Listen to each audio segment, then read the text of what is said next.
Le damos la bienvenida a todos nuestros oyentes que a esta hora están conectados al programa ¿Qué está pasando? Del Instituto de Paz de la Universidad Distrital Francisco José de Caldas y que se transmite por la U90.4 FM Estéreo. Mi nombre es Sonia Díaz Granados y junto con Sandra Marín, investigadora del instituto, los saludamos a ustedes cordialmente en este espacio que se emite todos los miércoles de 8 a 9 de la noche. Hoy un tema importante, además preocupante, trascendental que vamos a desarrollar y tiene que ver con la salud mental. Muchas personas conviven con algún trastorno mental, son más de las que creemos y están más cerca de lo que nos imaginamos. Un amigo, un hijo, un padre, una madre, en fin. Y ante este panorama muchas son las preguntas. Por ejemplo, si este sigue siendo un tema tabú, si la vergüenza por tener una enfermedad mental persiste, no permitiendo una atención oportuna y cómo ha avanzado en Colombia en esta atención que se ha hecho, que se ha dejado de hacer en cuanto a salud mental de los colombianos. Y bueno, para hablar y reflexionar sobre este tema, tenemos dos invitados. Uno de ellos es Byron Sánchez, psicólogo clínico con entrenamientos en terapia de última generación basada en la evidencia científica, con experiencia en evaluación, diagnóstico y tratamiento de trastornos emocionales y del estado de ánimo. Doctor Sánchez, muchas gracias por aceptar nuestra invitación. Buenas noches. Sandra, Sonia, muchísimas gracias. Carolina también por estar acá, por la invitación y pues muchísimas gracias también a todos los que nos están escuchando. Y este tema, como tú mencionas, es súper importante. Hoy vamos a hablar mucho sobre salud mental. Así es. Y también le vamos a dar la bienvenida a nuestra otra invitada, pero primero saludo a Sandra Marín. Sandra Marín, buenas noches. Hola, muy buenas noches a todos. Pues gracias por estar hoy acompañándonos. Es un tema que es de suma relevancia y pues tenemos que abordarlo en nuestro programa a como dé lugar. Entonces, también nos va a acompañar Diana Carolina Briceño Cardoso. Diana Carolina es trabajadora social, experta en VIH, es profesional en trabajo social, egresada de la Universidad del Colegio Mayor de Cundinamarca con más de 16 años de experiencia en el sector de la salud. Es especialista en pacientes crónicos y de alto costo, experta en VIH, abordaje a la población LGTBIQ+, que están privados de la libertad y en situación de vulnerabilidad. Es experta en acompañamiento y abordaje de las situaciones emocionales y psicológicas asociadas a la infección por el VIH. Ha hecho y hace acompañamiento a procesos educativos para el paciente, la familia y diferentes actores sociales sobre la mitigación del impacto del estigma y la discriminación por el VIH. Entonces, buenas noches, Diana Carolina, ¿cómo estás? Buenas noches, muy bien, muchas gracias por la invitación, por el espacio. Buenas noches a todos los oyentes.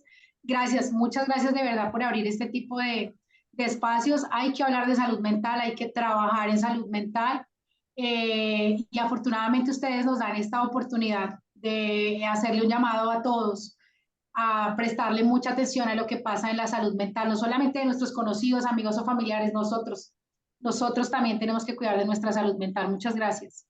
Claro que sí. Y es algo que creo yo, pues nos dimos cuenta sobre todo después de la pandemia, durante la Mm. pandemia, ¿no? Que nuestros familiares se sentían, digamos, con depresión o que no se sentían bien encerrados. Entonces nos dimos cuenta que qué tan importante es la salud mental y qué tan importante es que el Estado, las instituciones, pues le den la importancia del caso a la salud mental. Pues empecemos hablando sobre doctor Sánchez, ¿qué es la salud mental? Esa es una pregunta bien difícil, Sonia, y resulta que la literatura no hemos llegado como a un experto entre todos. Dictada es el concepto de la Organización Mundial de la Salud, que lo que nos indica es la salud mental es un estado de bienestar donde cada individuo puede desarrollar sus potencialidades. Primera parte, puedo desarrollar mis potencialidades. Segundo, puedo afrontar las situaciones, el estrés diario de la vida. Tercero, puedo trabajar de forma productiva y fructífera. Y cuarto, puedo aportar algo a mi comunidad, que este cuarto sería el componente social de la salud mental. Entonces, si nos vamos, por ejemplo, desde otros autores, podemos ver que sí, la salud mental también es un estado dinámico, no es permanente, donde nos entramos bien todo el tiempo. Entonces, Si podemos utilizar de pronto una palabra, sería un sinónimo de un equilibrio. ¿Sí? Salud mental es tener un equilibrio entre las exigencias de la vida y mi propio rendimiento también, y también cómo valoro, cuáles son esas apreciaciones que yo tengo respecto a mi calidad de vida y qué es el bienestar subjetivo, ¿sí? Desde qué parte puedo yo aportar o recibir de la comunidad, porque hay varios componentes eh, que giran en torno a la salud mental. Ese tema de bienestar y lo que usted dice, creo que hay que resaltar. O sea, no todo tiene que ser bien, ¿no? Porque pues Sí, nosotros los seres humanos obviamente tenemos altibajos y esa es la naturaleza del ser humano. Nos podemos sentir tristes, alegres, eh, eh, de diferentes formas, pero pues ¿cuándo sabemos que tenemos un trastorno mental? Y vuelvo con usted, doctor Sánchez. esa es una excelente pregunta, Sonia, porque mira que ahora estamos sumergidos en una cultura donde el estado de bienestar, donde todo el tiempo tenemos que estar bien. Y si encontramos en redes sociales, uno entra 10 minutos a Instagram, TikTok, Facebook, donde sea, y van a aparecer cosas de la vela o el incienso o el aroma o el tienes que estar bien, siempre tienes que estar bien y todas estas estrategias para que estés bien. Y resulta que los seres humanos no estamos programados para ser felices. Cuando me llegan, por ejemplo, pacientes a consulta diciendo es que me siento muy triste, yo hago una aclaración. Una cosa es estar triste y otra cosa es tener depresión, ¿vale? Depresión es una entidad clínica, un cuadro clínico que es muy diferente a experimentar tristeza, a experimentar frustración, por ejemplo. Y lo que se está evidenciando en la literatura es la baja tolerancia al malestar que estamos presentando los seres humanos, ¿sí? Baja tolerancia al malestar que me puede generar, no sé, he tenido casos de conducta suicida donde no me dejaron ir a un concierto, por ejemplo, o manejar mi frustración se me dificulta y no sé qué hacer, entonces hago una conducta, me autolesiono, por ejemplo, buscando alternativas de escape. Y es que siempre tenemos que estar bien. Resulta que una cosa es tener un trastorno mental y otra cosa es tener un problema en salud mental. Como dice el Ministerio de Salud, por ejemplo, para la encuesta nacional de salud mental del 2015, se hizo esa especificación de un trastorno mental es algo diagnosticado que cumple con criterios diagnósticos y un problema en salud mental es cuando hay una dificultad de adaptación, por ejemplo, puede ser un duelo, ¿sí? Entonces, si yo estoy en este momento atravesando un duelo, no significa que tenga depresión, o por lo menos no ahora. Puede que se desarrolle en un futuro, pero en este momento es tristeza, sensación de vacío, que es entendible como seres humanos que experimentemos todas esas emociones, que algunas no nos gustan, sin embargo, todas son necesarias. Entonces, respondiendo a tu pregunta, una cosa es un problema en salud mental, que no hay que patologizar todo lo que nos pasa en la vida, por ejemplo, una ruptura amorosa, eh, eh, dificultades económicas que más adelante los vamos a hablar, aunque estos factores pueden desencadenar, por ejemplo, un suicidio, el problema está en la dificultad que tengo yo para gestionar mi malestar, para gestionar mis emociones y para gestionar precisamente cómo afrontar estas situaciones que se presentan en el día a día. Entonces, para que quede claro, una cosa es tener un diagnóstico en salud mental y otra cosa es tener, por ejemplo, tristeza y es muy diferente tener depresión como tal. Bueno, doctor, teniendo en cuenta como esa aclaración que usted nos hace, que es muy importante porque hoy en día todo es trastorno, trastorno también, entonces creo que también se ha Ujú. desdibujado un poco el concepto de lo que es trastorno y por eso también mucha gente teme cuando tiene ciertas situaciones acercarse al psicólogo, al psiquiatra, porque entonces ya me van a señalar de que entonces tengo un trastorno, de Total, que entonces estoy total. loco. Entonces, como aprovechando esa introducción y aprovechando que Diana Carolina es experta también en VIH, quisiéramos también preguntarle entonces, ¿cómo es que el VIH y la salud mental son temas vinculantes, Carolina?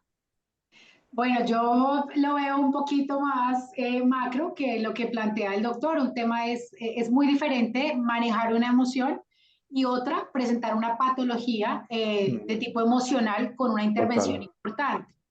importante. Para la patología de alto costo que yo manejo, que es el VIH, pues el sinónimo de enfermedad ya nos habla de muerte y eso ya genera una cantidad de sentimientos de frustración, de desesperanza.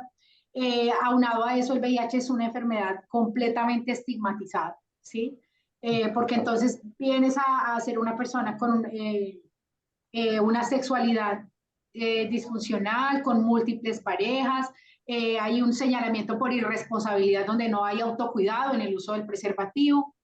Entonces es señalada socialmente, que retomo lo que dice el doctor, ahora vivimos bajo los estándares de lo que me vende Instagram, TikTok, me muestro siempre como una persona feliz, perfecta, con todo 10 sobre 10. Entonces la presencia de enfermedad nos trae sentimientos de frustración, de angustia, de ira, eh, además del señalamiento y la estigmatización que empieza por el paciente, ¿sí?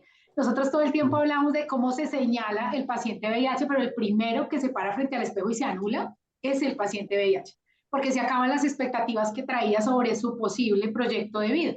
Hay una sensación de muerte, de enfermedad, de deterioro. Si tú buscas VIH en Google, te va a aparecer enseguida el cuadro de un Freddie Mercury en sus últimas, de un paciente aislado, cadavérico. Eso no es VIH, hace mucho tiempo eso no es VIH.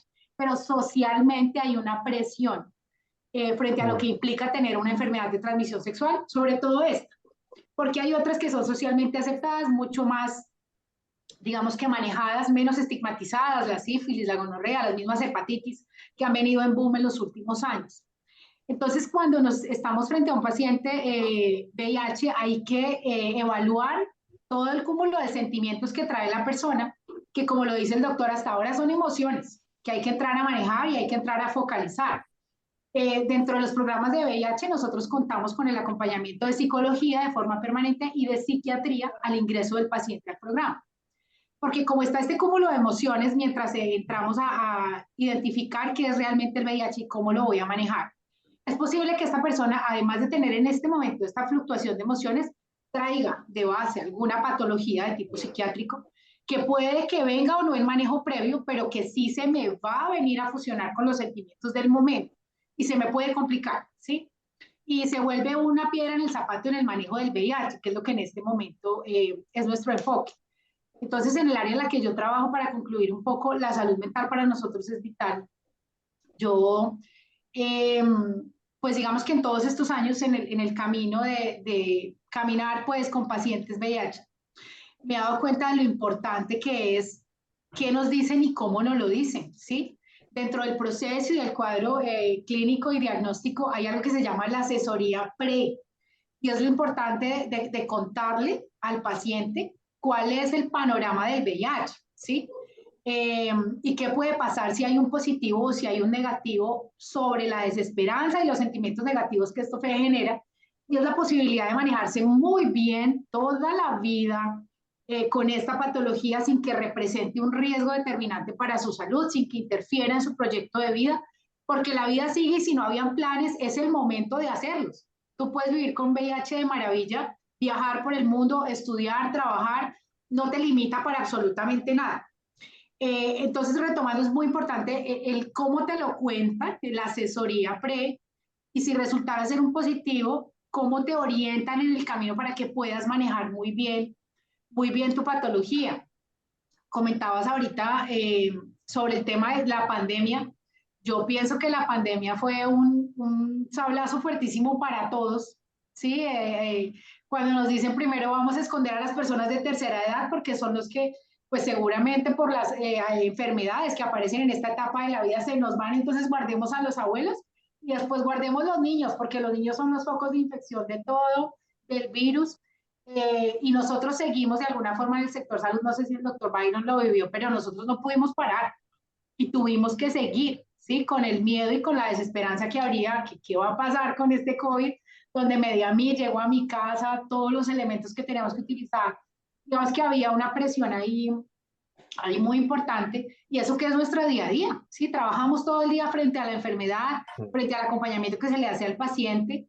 Entonces, en ese pico que tuvimos del COVID, la salud mental se vio supremamente, digamos que desbordada en la población mundial, pero en esta población que ya trae una enfermedad de alto costo y de base, Pues fue mucho peor porque hablaban de lo difícil que va a ser manejar el paciente inmunosuprimido, porque ese sí que se nos va rapidito donde se contagie de COVID. Y por otro lado, los rumores o las malas versiones que había sobre la vacuna, que esta sí te saca adelante y esta entonces te va a matar y esta te trae los efectos. Para nosotros, manejar el tema de las emociones durante la pandemia en nuestros pacientes fue muy complejo, porque además de que ya veníamos organizándoles la idea de enfermedad frente al VIH y al buen manejo, pues se viene un problema mundial que los pone mucho más en angustia frente al riesgo de complicar su salud. Ujú. Eso me lleva, el doctor Byron quería decir algo, complementar algo con lo que dijo la doctora Carolina. Sí, sí, es que precisamente quería mencionar algo relacionado con el autoestigma y es que resulta que se genera el estigma. Por ejemplo, pacientes con VIH, ¿no? El sidoso o el promiscuo, qué sé yo, cualquier etiqueta X que se ponga. La persona, psicológicamente hablando, genera una apropiación de esos estereotipos y los interioriza. Y entonces ya empieza el autoestigma, empiezo a creer todos estos como estos calificativos negativos que hay socialmente, aunque no tenga ninguna evidencia, como por ejemplo el ejemplo de Freddie Mercury es muy común, uno busca en Doctor Google y aparece ya, mejor dicho, y empieza también un sentido de autodiscriminación. La misma persona, y esto no solamente, por ejemplo, para casos como el VIH, sino también para personas afrodescendientes, para personas con un diagnóstico en salud mental, este efecto de la estigma, autoestigma y autodiscriminación es algo que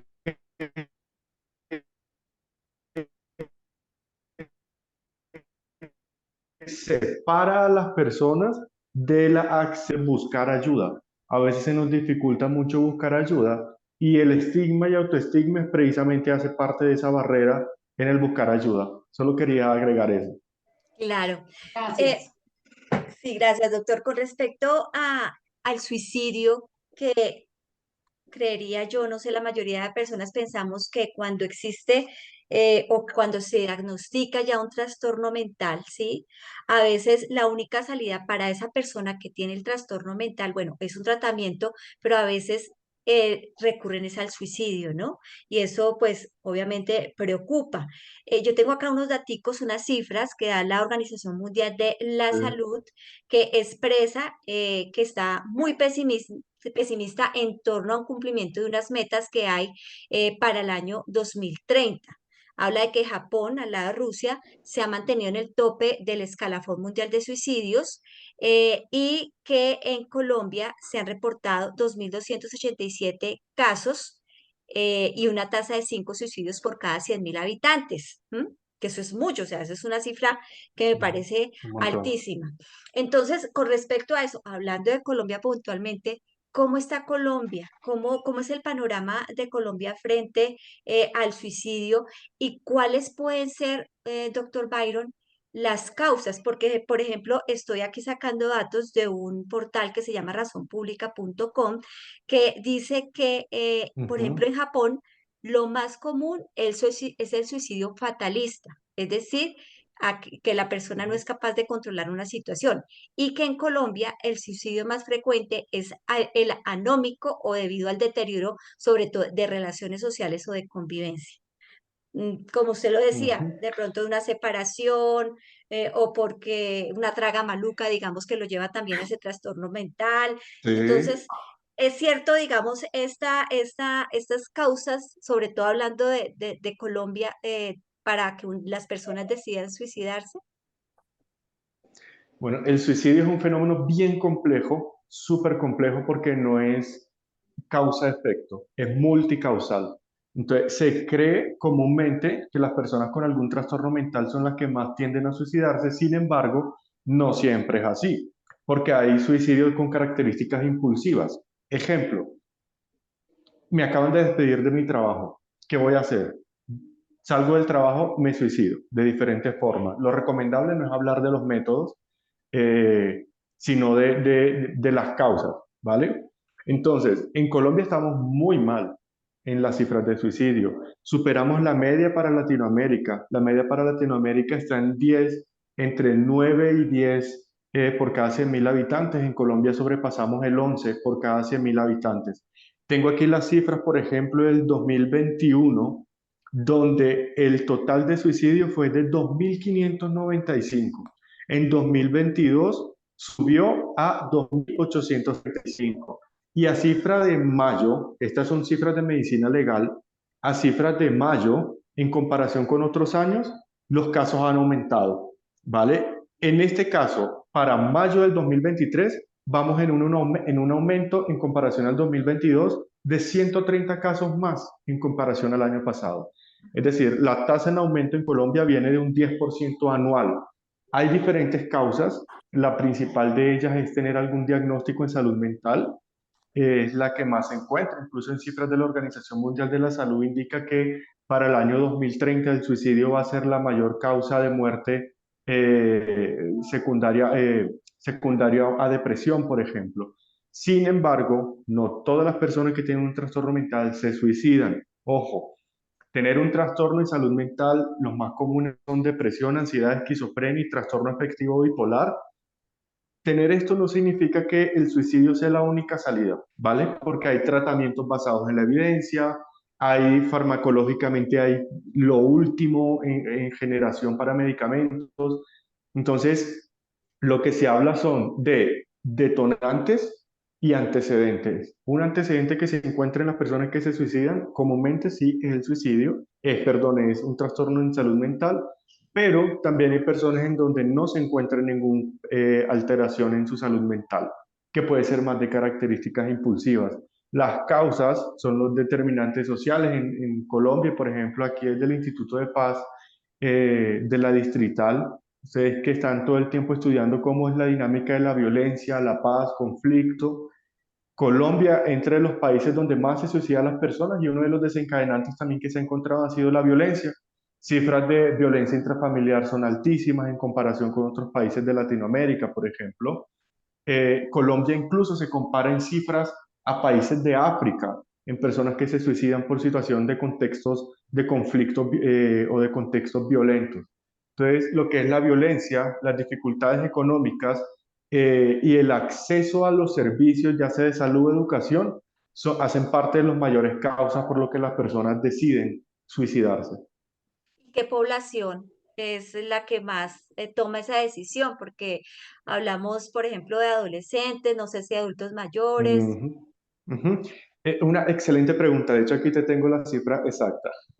Resulta que en Colombia y a nivel mundial, tengo las de Colombia, a nivel mundial, los que más se suicidan son los adultos jóvenes. Esto van de los 20 a los 29 años. Son los que más tienden a suicidarse.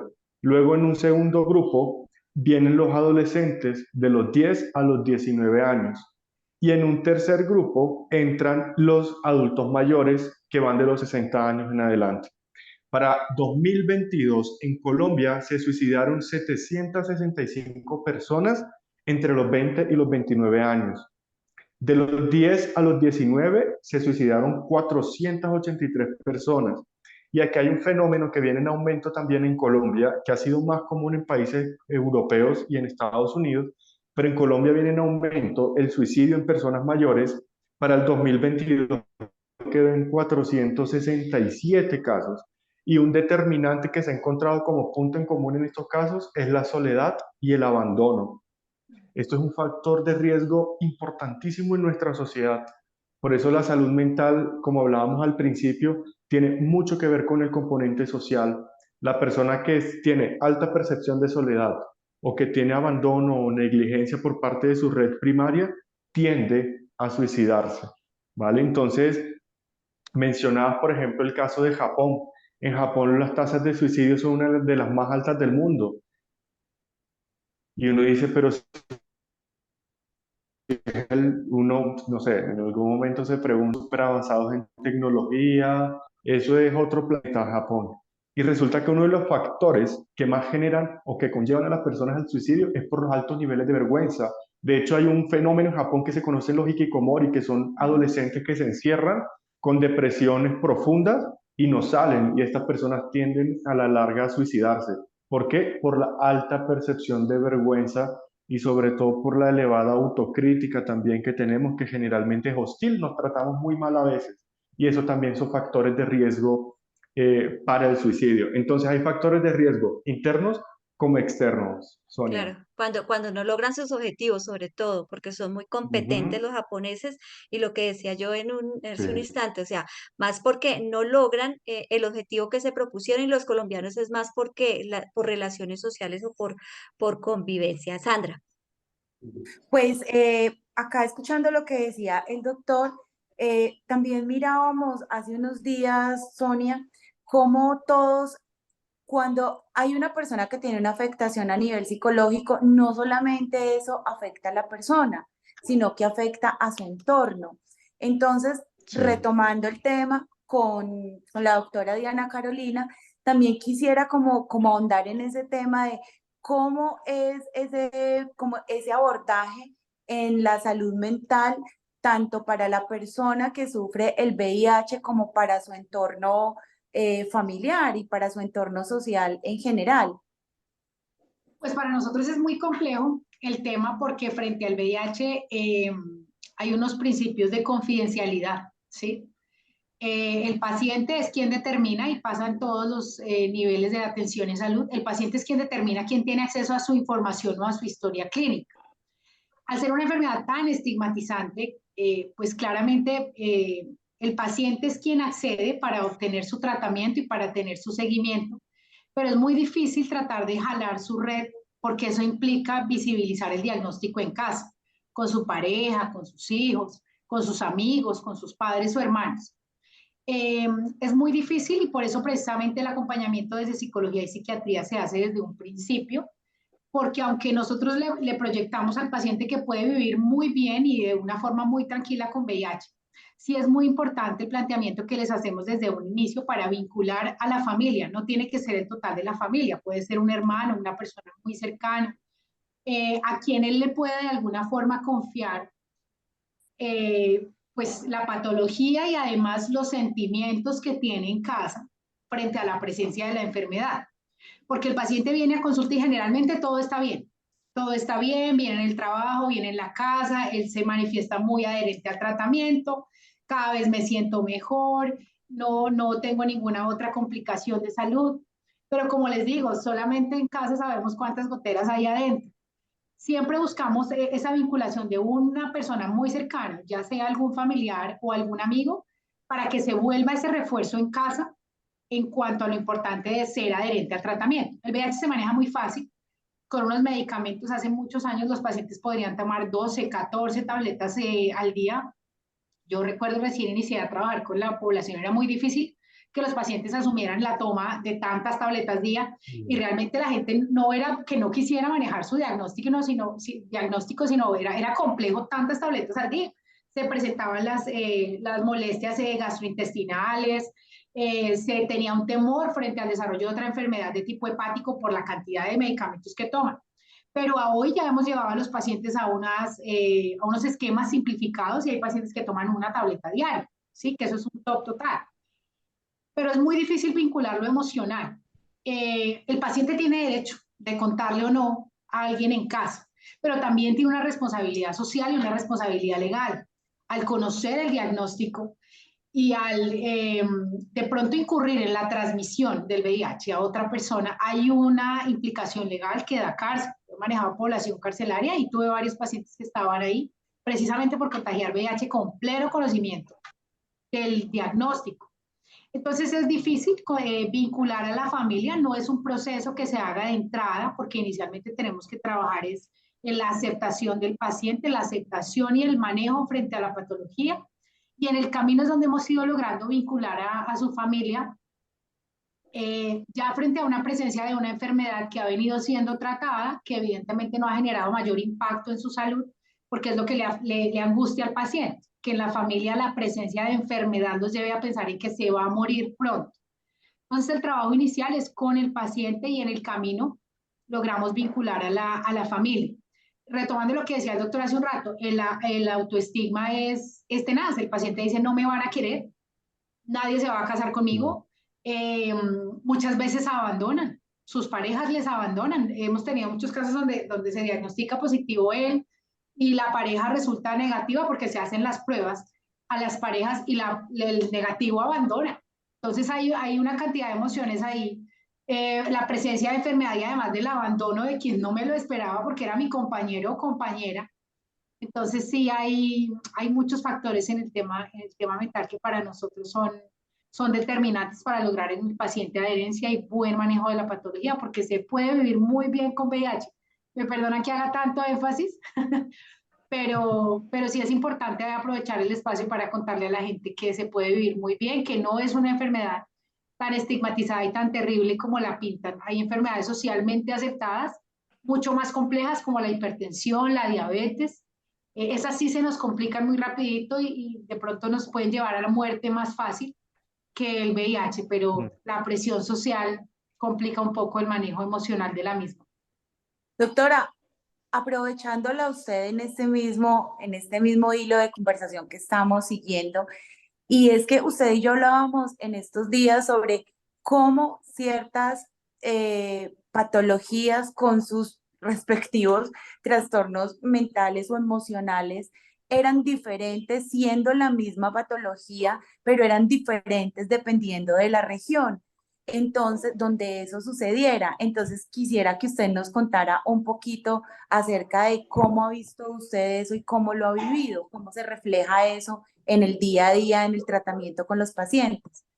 Bueno, yo me encuentro en el departamento del Meta, puntualmente en Villavicencio, y en Bogotá la dinámica de todas las patologías crónicas o no crónicas es muy diferente porque todo está centralizado. Finalmente todo está dentro de la ciudad.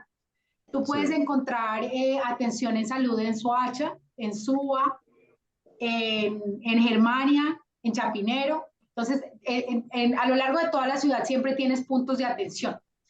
En sitios como este, en el departamento del Meta, todo está centralizado aquí, en Villavicencio. Entonces, geográficamente, aunque somos chiquiticos en el mapa de departamentos a nivel nacional, hay pacientes que están ubicados a 2 y 3 horas de acá, donde no solo el tiempo, sino las condiciones desde el desplazamiento, perdón, son muy complejas. Entonces, aquí la dinámica es muy difícil, primero por la ubicación geográfica.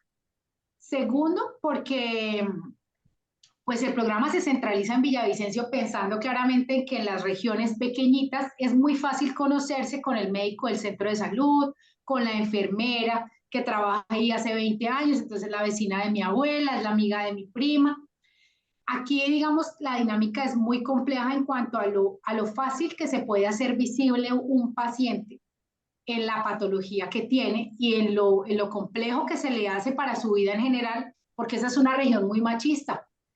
El llanero es muy machista. Aquí el tema de la homosexualidad sigue siendo muy complejo, aunque han pasado tantos años.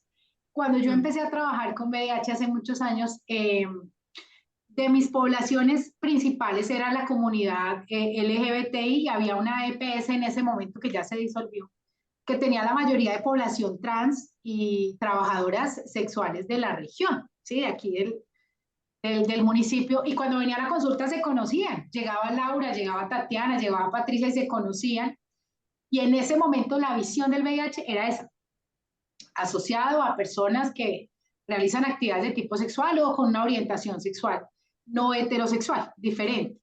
La dinámica ha cambiado full en el paso de los años. A hoy puedo decir que tengo más pacientes que son amas de casa con su única pareja de toda la vida, el papá de sus 4 hijos, el abuelo de sus 18 nietos. La dinámica en esta región, por ejemplo, de la llegada de la palmera y la petrolera, pues hace que donde hay el foco del dinero, pues llegan actividades de licor y otras dinámicas sociales que han llevado a que se contagien muchos pacientes de VIH y cuando vienen a visitar a sus familias, una vez cada 20 días, vienen con la enfermedad. Entonces la dinámica es muy diferente. Mantengo todavía una población LGBTIQ más claramente, pero la dinámica se ha hecho muy al hogar de la mujer que ha tenido una única pareja sexual. Entonces es muy diferente el manejo del estigma acá, ya no es solamente hacia la orientación sexual sino a cómo llega la enfermedad en la casa. A mí me llegan pacientes remitidos de Bogotá y uno ve que las dinámicas son supremamente diferentes en cuanto a la adherencia. El paciente de Bogotá puede ser inadherente porque viaja mucho, porque su actividad laboral a veces le limita un poco para presentarse a sus controles. Aquí es diferente. Hay pacientes que no vienen claramente porque no se quieren encontrar con alguien conocido o han identificado a una persona aquí conocida en el laboratorio o aquí en la IPS. Aquí es mucho más de ocultarla porque somos chiquiticos. En región, pues es fácil que nos encontremos. Nosotros aquí de por sí manejamos otras patologías, no VIH.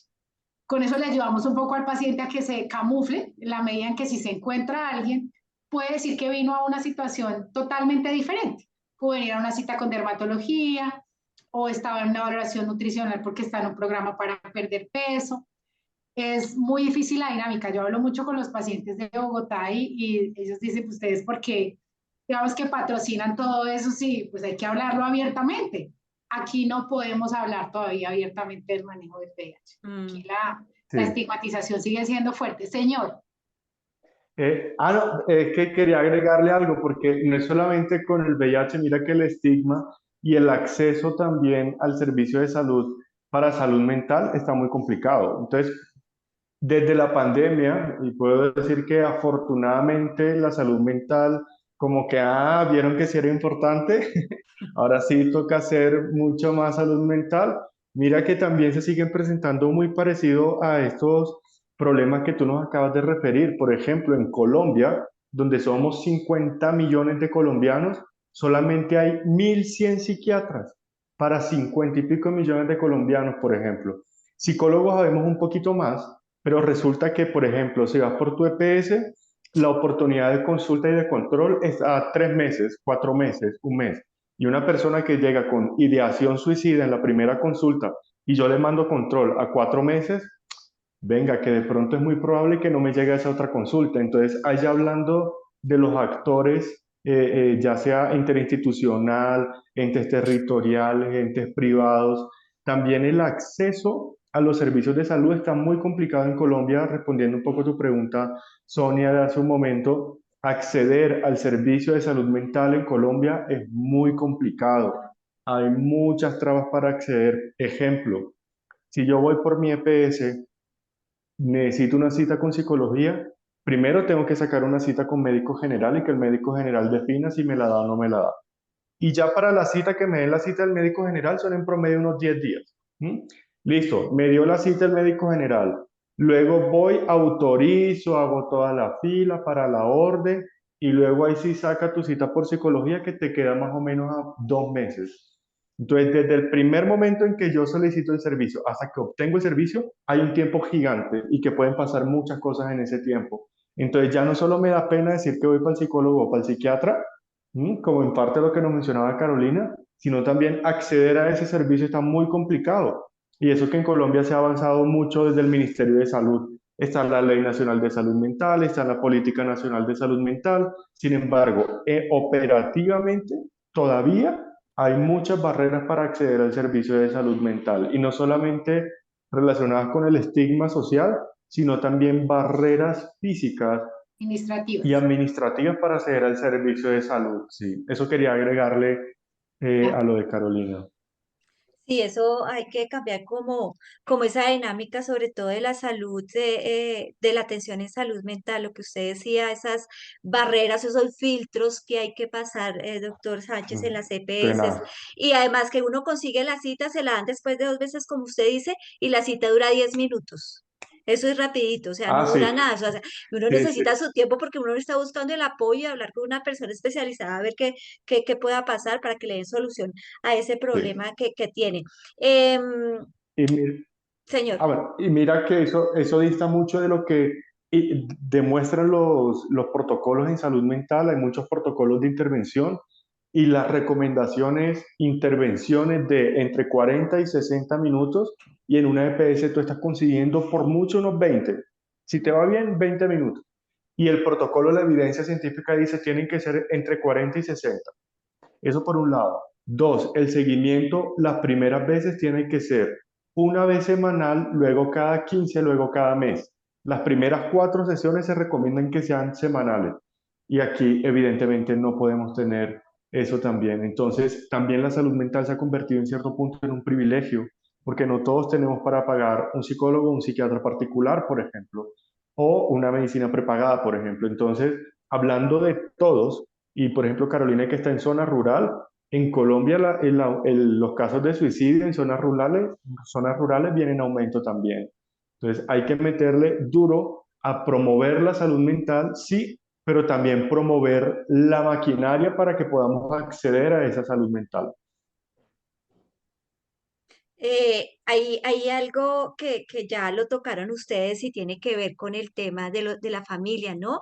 El apoyo de Uf, la familia es muy importante y que esa persona que de pronto esté sufriendo, primero pues ese problema y que inicie con ese problema y no un trastorno como nos les explicaba el doctor Sánchez, tener ese acompañamiento y que tenga esa confianza de que hable con la familia, pero a veces en muchos casos los familiares no sabemos qué decir, no sabemos cómo actuar, cómo reaccionar y si le hablamos y le decimos, no, mira, tienes nuestro apoyo, que es lo que necesitas, tranquilo o tranquila que vas a seguir adelante, pero si no cambia como esa actitud o si sigue ese problema, hablemos puntualmente de la depresión, si ese es el caso, ujú. a veces uno dice, familia, no, ya no más, yo ya no sé qué hacer, ¿sí? Y si la persona no quiere ir al médico, al especialista, entonces, hablemos de ese apoyo familiar y cómo, si hay que tener la paciencia del caso, cómo debería reaccionar ante casos de personas que sufren trastornos mentales. No sé cuál La de los primera dos. recomendación ahí, perdón, pensé que era... No, no. tranquilo. Pues adelante, Bueno. doctor Sánchez. Es que hay algo que incluso antes de llegar a un problema en salud mental, podemos generar un espacio en la casa de escucha activa, de validación emocional. Y este tema es súper importante, la validación emocional. Vivimos en contextos que son muy invalidantes. ¿A qué me refiero con esto? Desde los más chiquitos nos han enseñado, no sé, si se cae un niño de 4 o 5 años, no, párate, mi amor, párate, no pasó nada, no pasó nada, ya estamos bien, ah. Sí, no, se cayó, el niño se cayó y está sufriendo, le está doliendo. Entonces, la invalidación emocional es algo que hemos normalizado en todo nuestro contexto. Frases como los hombres no lloran, frases, yo crecí escuchando, ay, vas a llorar por eso. ¿Quieres que llore? ¿Quieres llorar de verdad? ¿Sí? Entonces, cuando invalidamos las emociones y no permitimos que las emociones vayan fluyendo en su momento, lo que genera es una acumulación y una tensión que puede llegarse a convertir en un problema en salud mental. Y si ese problema en salud mental se sigue conteniendo, viene el trastorno en salud mental. Entonces, desde lo emocional, el poder tener espacios de escucha en la casa, que eso contribuye incluso a disminuir los conflictos, tener espacios de validación emocional, habilitar espacios con nuestros hijos, con nuestros familiares, emocionalmente, ¿cómo estás? ¿Mm? Una cosa es que, yo digo, en los países nórdicos, ahorita teníamos el ejemplo de Japón, pero en los países nórdicos, y mejor dicho, lo más top que hay en el mundo, y es donde más se suicidan también, pero ¿y por qué si tienen todo? ¿Sí? Sí, pero es que resulta que están tristes, están sintiendo esto, es decir, no solo lo material es lo que genera bienestar en la vida, los ricos también se suicidan. Y eso es una frase que también es importante porque somos seres humanos. Entonces, empezando desde validar las emociones y preguntarle al otro cómo se encuentra es una pregunta que puede ayudar. Hay una campaña muy bonita de la Asociación Colombiana de Psiquiatría, por ejemplo, que se llama Prevenir es Preguntar. La lanzaron hace unos años para la Semana de la Prevención de la Conducta Suicida. Y aprovecho y les hago esta pregunta. ¿Ustedes, Sonia, Sandra, Carolina, alguna vez han pensado en suicidarse? Yo sí una vez, No, yo no. Sí, pero una ¿No? bobada, porque estaba perdiendo como 3 materias en primaria y me quería Ajá. poner la cuerda de la cortina en el cuello. Exacto, mira, la ideación aparece y la conducta Sí, suicida es claro, compleja. La ideita está ahí. Y si esa sí. idea empieza a desarrollarse, ¿a dónde lleva? A un suicidio consumado, Ujú. ¿vale? Entonces, ¿cuál es lo importante? Poder preguntar. Preguntar es prevenir precisamente porque muchas veces decimos, no, pero no hablemos de eso porque lo vas a llamar o porque podemos incitar al suicidio. Y Eso le iba a resulta que no. preguntar, doctor. A veces dicen, ay, no hable de eso porque eso es dar ideas. Por ejemplo, ahorita me reía, sí, pero eso es algo serio, ¿no? Eso es algo Sí. preocupante, pero yo me río ahora, yo, pues, qué boba. pues pensando en eso porque me iba a tirar 2 materias y mi mamá me iba a regañar. Pero estaba, Ujú, como usted dice, muchas personas, pues yo creo que la mayoría han pensado en algún momento en eso, ¿sí? total. Pero ¿qué tanto es bueno hablar de suicidio? Y es, y si hablando de eso, es hacer como una apología al delito, digámoslo así. No, de hecho, lo que más se recomienda es hablar sobre el suicidio, hablarlo. Eh, por ejemplo, cuando se le pregunta a una persona, ¿has pensado en el suicidio? La pregunta que le hicimos ahora, eso abre el espacio para, ok, ¿qué otras cosas están pasando atrás? ¿Qué más? ¿Qué quieres decir? No es que tengo este problema, me está pasando. Es decir, abre la puerta que se pueda, como hablábamos hace un momento, como de ir liberando esas tensiones y de activar ya sea red o buscar ayuda en algún lado. Y hay un ejemplo, el machismo, por ejemplo, que nos mencionó Carolina. Los hombres se suicidan 4 veces más que las mujeres. ¿Mm? Las Ujú. mujeres tienen más intentos, pero el hombre es un intento y es generalmente de alta letalidad. ¿Y qué pasa con el hombre? Pero es que los hombres no lloran, los hombres no hablan, los hombres, el estigma de buscar ayuda, por ejemplo. Entonces, cuando se facilitan estos espacios de expresión emocional, de validación, de escuchar al otro, eso va a ayudar a prevenir el suicidio. Hablar del suicidio es necesario porque es un fenómeno que no podemos seguir tapando. Las cifras van en aumento. ¿Hasta cuándo vamos a estar ocultando la realidad? Si es algo que ya está pasando. Entonces, las recomendaciones que podamos hablarlo, preguntarlo. ¿Listo? Y además porque todos esos patrones generalmente se reproducen y pasan de generación en generación. Y Sí, además total. entonces porque si en mi familia, si en mi mamá yo vi una persona que permitía el abuso, que permitía ciertas cosas, pues generalmente en mi adultez yo busco personas de ese tipo, que Ujú. también son abusadores, ese tipo de cosas, y es difícil, son pocas las personas que yo he conocido que se salen de ese círculo y cambian toda la historia, porque por lo general lo que Total. uno encuentra en los pacientes es que continúan con esas mismas patrones. Entonces, Total. sí, De entonces hecho, sí, hay varias investigaciones, Sandra, que se han hecho y que cuando, por ejemplo, hay un suicidio consumado, ya sea en mi familia o en mi grupo cercano de amigos, las probabilidades de que yo cometa suicidio aumentan, solo ujú. porque pasó el caso cerca de mí. ¿Mm? Entonces sí es muy importante poder hablarlo.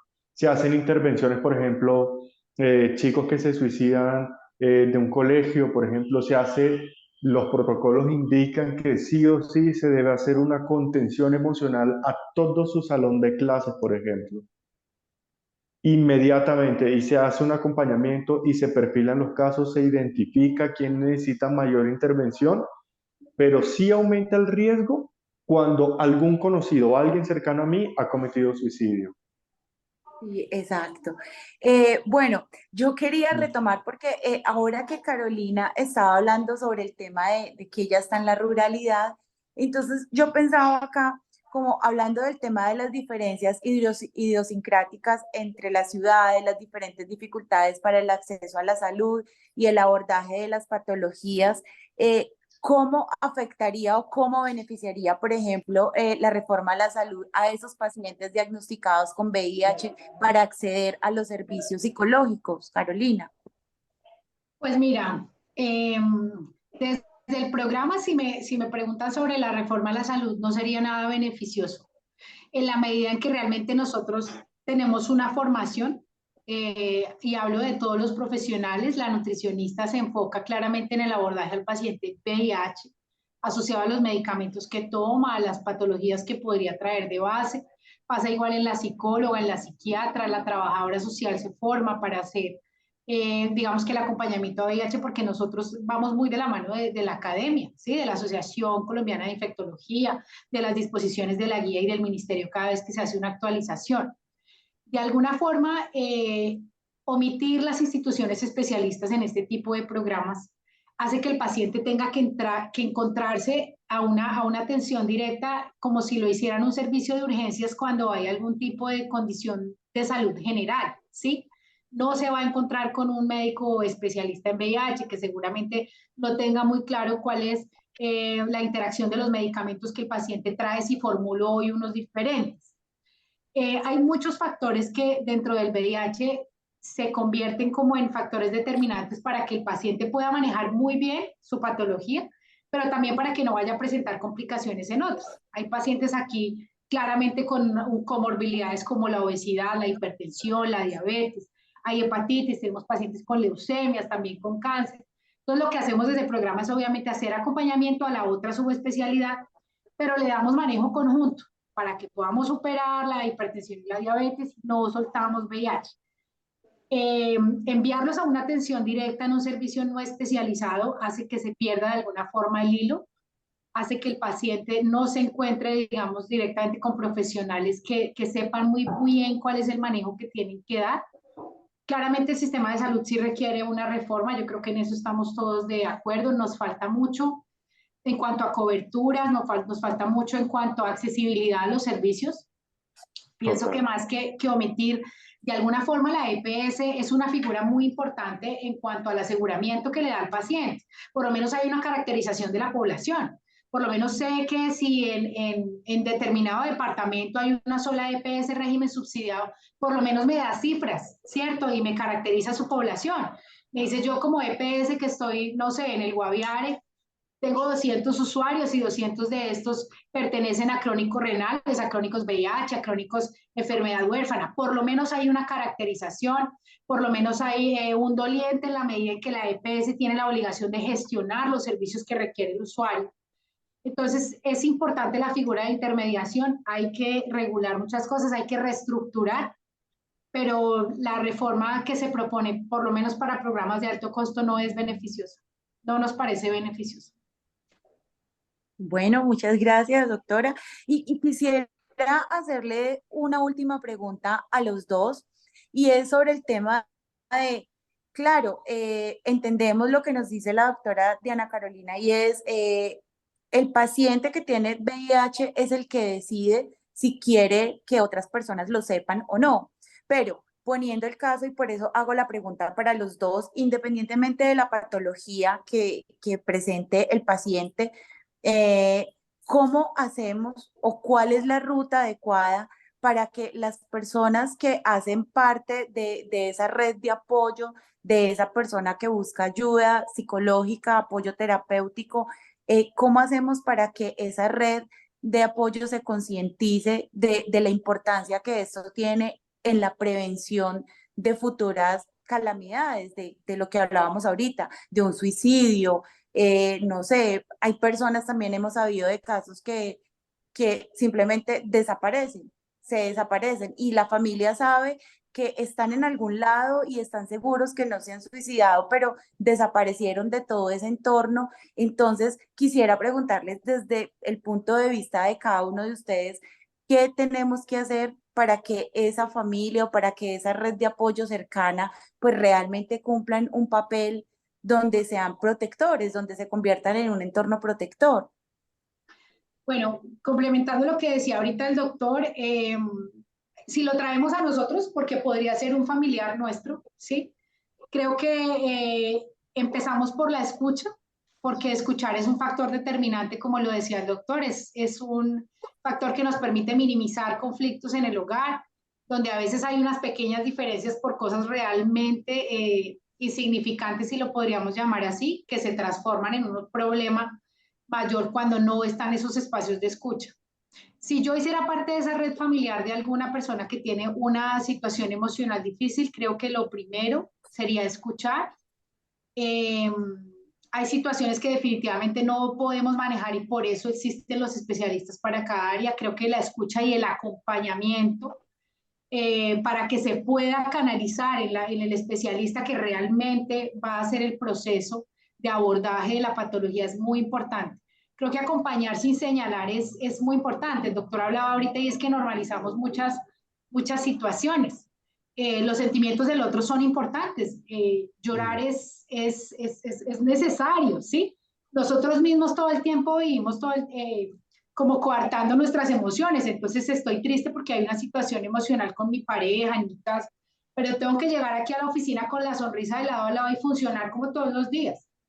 Nadie se puede enterar que hay algo que no está funcionando en mi vida personal porque necesito aquí tener una imagen de que todo está bien. Entonces todo está bien y todos tienen que estar bien también alrededor, ¿no? Se vale sentirse triste, se vale no quererse levantar o ir de la cama porque no Total. lo quiero hacer, ¿sí? Y eso no dice que esté en depresión, eso no dice que me quiera morir, no, hoy tengo derecho de llorar por la situación que me duele. Tengo derecho a no querer hablar hoy, pero mañana sí, ¿sí? Entonces, en la familia creo que es muy importante respetar ese proceso que cada uno tiene, siempre desde el acompañamiento, desde la escucha, importante desde el direccionamiento. Es muy difícil asumir a veces que necesitamos ayuda, que estamos tristes, que hay situaciones que no podemos manejar todos. Yo le digo siempre a los pacientes, cuando uno está junto al toro, no visibiliza muchas, digamos que situaciones que se me pueden empezar a presentar y que se me van a complicar. Hay que aprender a ver los toros desde la barrera y uno no es capaz de hacerlo. Ahí es donde uno necesita en casa a un hermano, a un tío, a algún primo, para que lo mire de una manera objetiva y le diga cuál es de pronto el mejor camino para salir de ese problema que tengo ahí en la arena con el toro al lado. Entonces, acompañar, pienso que también es muy importante no llevar al otro mis percepciones sobre las situaciones, lo que decía el doctor, y no, pero te vas a poner a llorar por eso. No, es que, mi hijita, lloremos porque no hay plata, pero se va a poner a llorar por un hombre. No, yo no conozco realmente cuál es la emoción o el Exacto. sentimiento que tiene la otra persona. No la puedo juzgar, no la puedo ver desde mi óptica. Lo que debo hacer es acompañar, apoyar y sobre todo direccionar para que sea un profesional quien aborde la emoción o la situación que presenta la persona, mi familiar o yo mismo, ¿no? Es tema de salud mental es que tenemos que aprender a buscar ayuda. Tenemos que aprender a buscar ayuda. ¿Algo que agregar para finalizar, doctor Sánchez? Sí, para agregarle a lo de Carolina, me encantó esa referencia del toro, porque todos en algún momento de nuestra vida nos hemos enfrentado a un toro, ¿sí? Metafóricamente hablando, claro está. El dolor en la vida es inevitable y hay algo que es súper importante que tengamos claro, el dolor es inevitable. Yo no puedo quitarle el dolor a otra persona. Yo puedo acompañarla mientras esta persona transita por esa situación de dolor. Entonces, si yo acompañar es súper importante porque mientras acompaño, valido, escucho, estoy presente para esta persona, que justo la línea transversal de la salud mental sabemos que es lo social.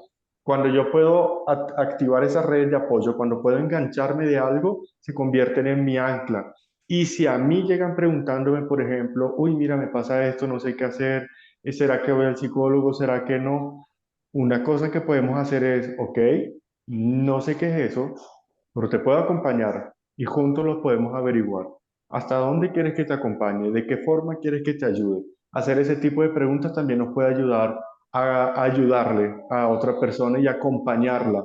La palabra clave es acompañarla en su proceso porque todos los procesos son individuales, aunque tienen ese soporte social.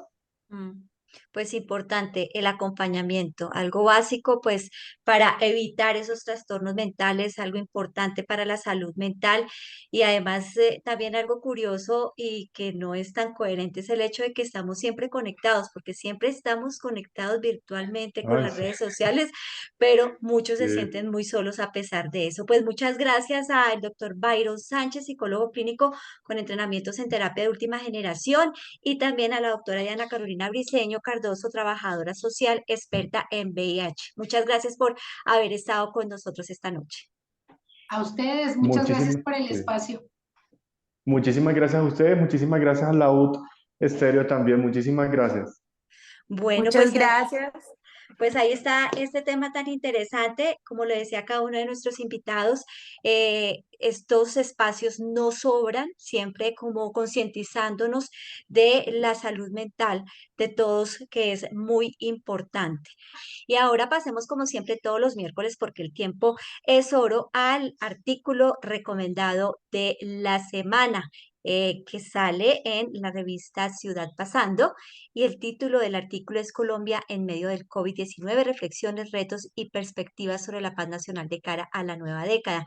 A partir de las experiencias y vivencias en el hábitat bogotano, se crean diálogos, se reflexiona sobre algunos sucesos que irrumpen lo cotidiano, como ir en el transporte público, en donde el juego de cambiar los objetos de su entorno natural crea otras formas y visiones de la capital, y lo anterior se refiere a una narración que retoma parte de las experiencias del diario vivir, siendo el objeto el que ayuda a configurar nuestras realidades y también convirtiéndose en el mediador para nuestros recuerdos individuales y colectivos. Sandra, muchas gracias, buenas noches. Bueno, Sonia, feliz noche, que estés muy bien. Bueno, y con este recomendado el artículo de la semana, les deseamos a todos nuestros oyentes hasta ahora una feliz noche, no sin antes recordarles que el próximo miércoles nos volvemos a escuchar de 8 a 9 de la noche.